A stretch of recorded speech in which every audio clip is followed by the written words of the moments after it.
Assalamualaikum, selamat siang teman-teman audit semua. Terima kasih karena teman-teman sudah menjelaskan kalau teman-teman tidak mengerti mengenai tugas yang kakak berikan. Oke, di sini kakak kasusnya adalah perbankan. Perbankan terdiri dari bagian operasional, ada bagian marketing, ada bagian umum, ada namanya bagian direksi, dan sebagainya. Nah, kakak memilih bagian operasional. Operasional terdiri dari bagian teller, customer service, pembukuan, bagian umum, dan office boy. Dari bagian tersebut, yang kakak pilih untuk kakak periksa adalah bagian teller. Nah, bagian teller itu apa saja kerjanya? Sebelum kita melakukan pemeriksaan bagian teller, kita harus tahu dulu apa-apa saja tugas-tugas tanggung jawab seorang teller, ya. Nah, di sini kakak jelaskan ada yang kakak periksa, yaitu pertama lingkungan sekitar lemari besi dan khasanah. Teller mempunyai wewenang untuk masuk ke dalam lemari besi dan khasanah, yaitu tempat penyimpanan uang. Nah, kakak harus memeriksa. Maksudnya kita sebagai audit, kita harus memeriksa apakah ada benda atau bahan berbahaya di sekitar lemari besi.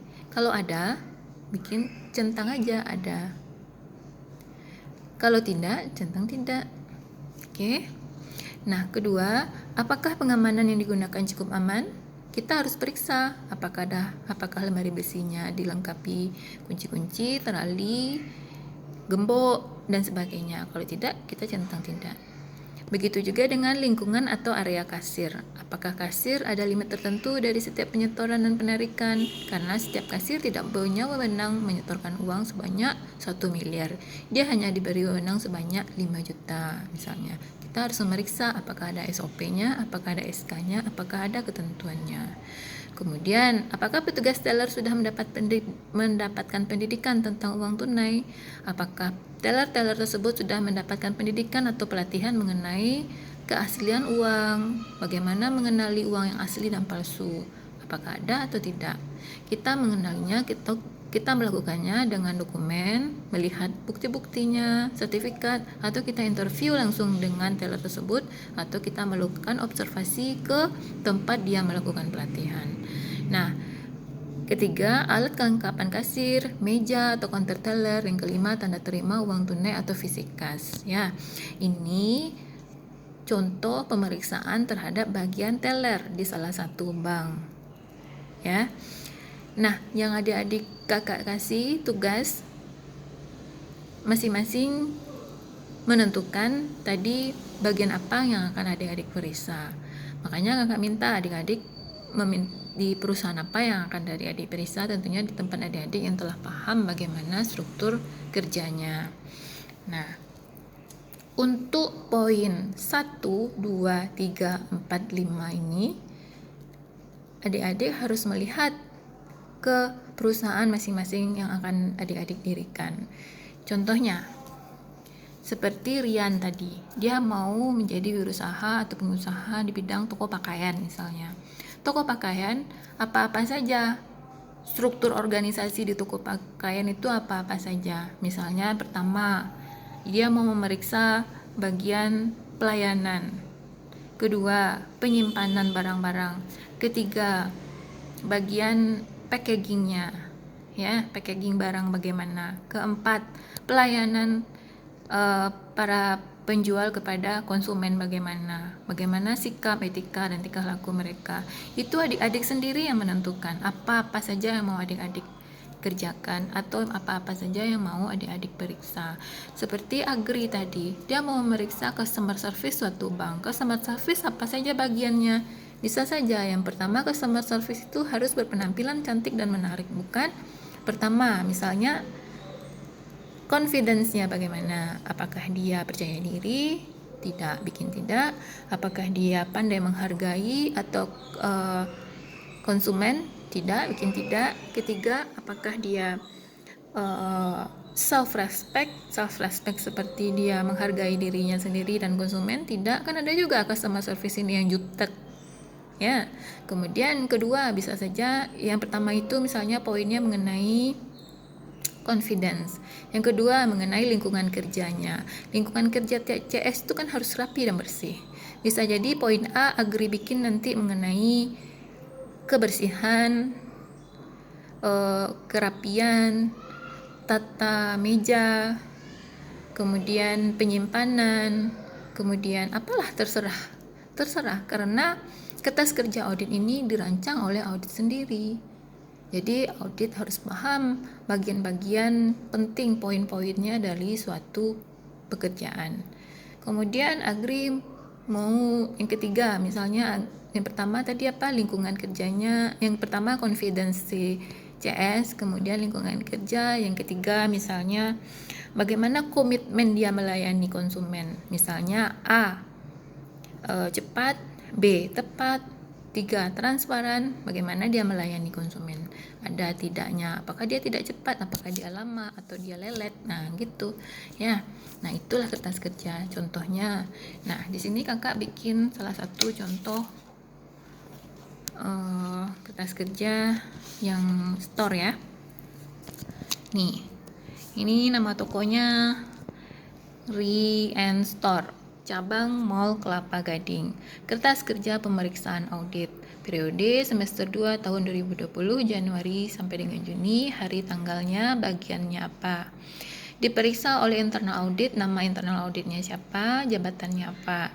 Disaksikan oleh store manager, namanya ini, jabatannya ini.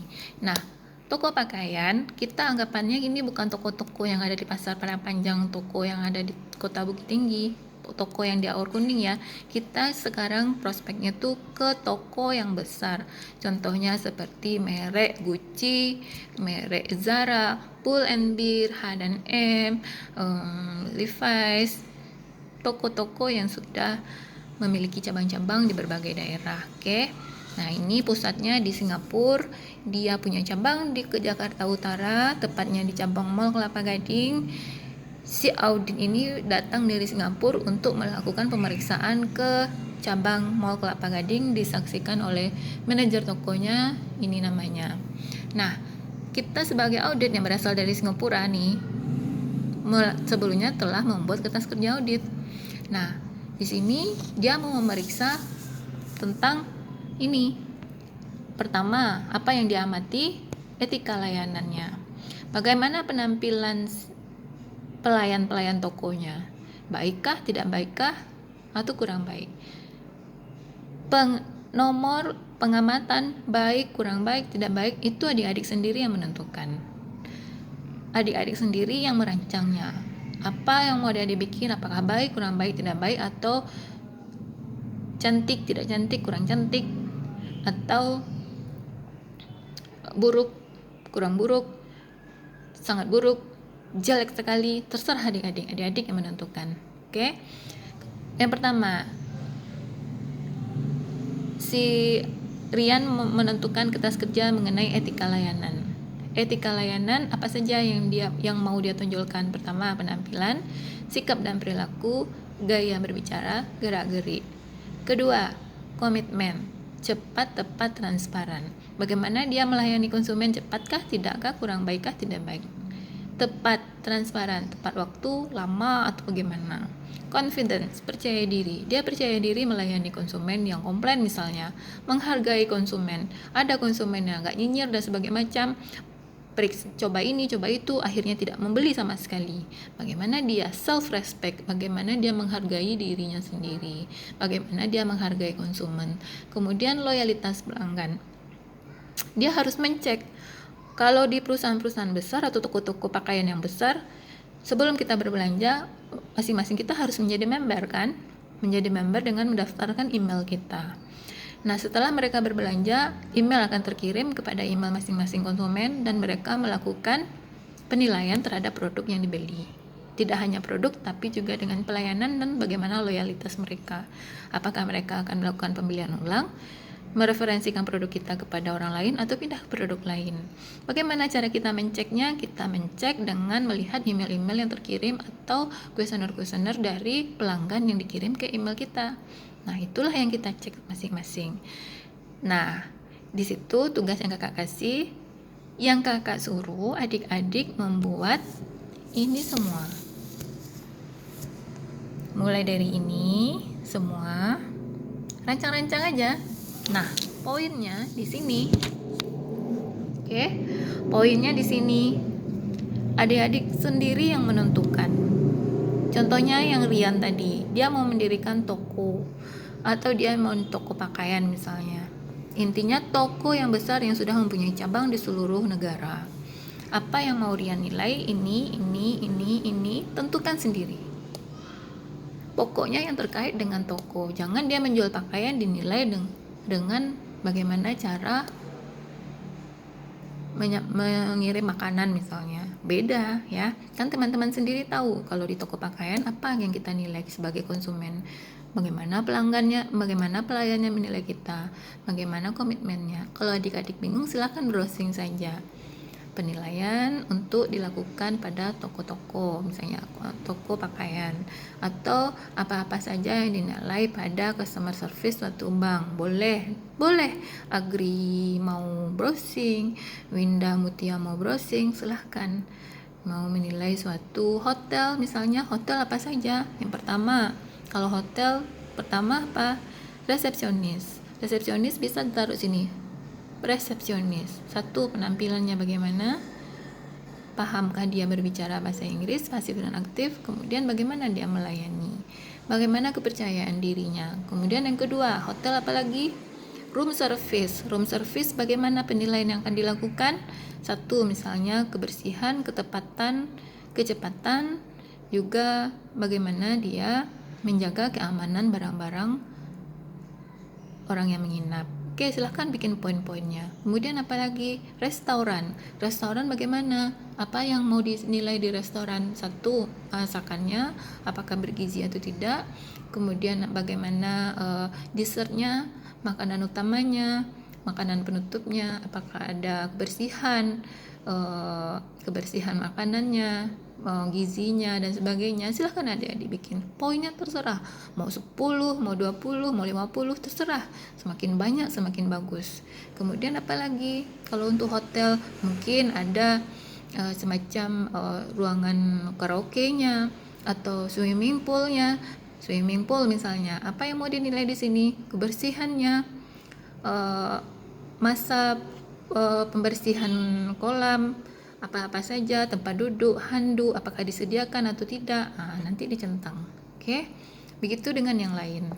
Kakak rasa adik-adik sudah mulai paham. Oke, kakak ulangi lagi. Adik-adik tugasnya membuat ini. Ada judul, kapan melakukan pemeriksaan, siapa yang melakukan pemeriksaan, dan siapa yang diperiksa. Kemudian adik-adik bikin kertas kerjanya seperti ini. Oke, tentukan masing-masing.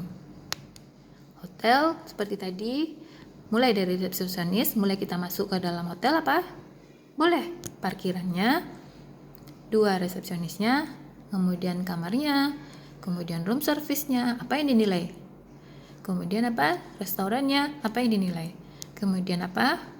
Swimming pool-nya, apa yang dinilai? Oke. Kemudian apa tadi lagi? Toko pakaian silakan. Mau ditambah misalnya macam-macam pakaiannya, apakah banyak, apakah tersedia, bagaimana pelayanannya, sama kayak kita berbelanja, bagaimana mereka melayani kita, nih contohnya. Kemudian apalagi yang di bank, customer service di bank, begitu juga dengan ini semua. Silahkan browsing apa yang mau adik-adik nilai sebagai audit dalam suatu bagian perusahaan. Adik-adik bikin ini semua sesuai kreativitasnya. Ini boleh adik-adik mau bikin versi yang lain, baik, kurang baik, tidak baik, tentukan sendiri. Adik-adik boleh tentukan sendiri penilaiannya. Oke? Nah, jadi yang kakak nilai di sini apa yang adik-adik periksa. Formatnya bebas, tidak harus seperti ini. Ini juga bebas, mau dibikin seperti ini atau mau dibikin seperti ini, silahkan. Karena kertas kerja audit ini tidak ada aturan baku. Kita sebagai audit membuatnya sendiri. Dan setelah kita buat, kita harus mensahkan kertas kerja ini kepada direksi atau pimpinan kita. Mereka ACC sesuai dengan aturan perusahaan, kertas kerja kita lakukan pemeriksaan dan itu pun bisa diubah sesuai dengan kebutuhan masing-masing perusahaan. Oke, sudah paham ya? Kakak rasa sudah cukup paham. Silahkan adik-adik bayangkan dan imajinasi sendiri seandainya mau menjadi audit di suatu perusahaan, apa yang akan adik-adik periksa. Cukup. Kalau masih ada yang kurang paham, silahkan chat kakak lagi, di grup juga boleh. Kakak tunggu tugas ini paling lama sebelum kita UAS ya. Tidak kakak terima pas UAS, tapi kakak terima sebelum UAS. Masih ada 2 pertemuan lagi. Di saat itu adik-adik atau sekitar 2 minggu lagi adik-adik mengerjakannya. Selamat berimajinasi, selamat melakukan kreativitasnya. Kakak tunggu. Assalamualaikum warahmatullahi wabarakatuh.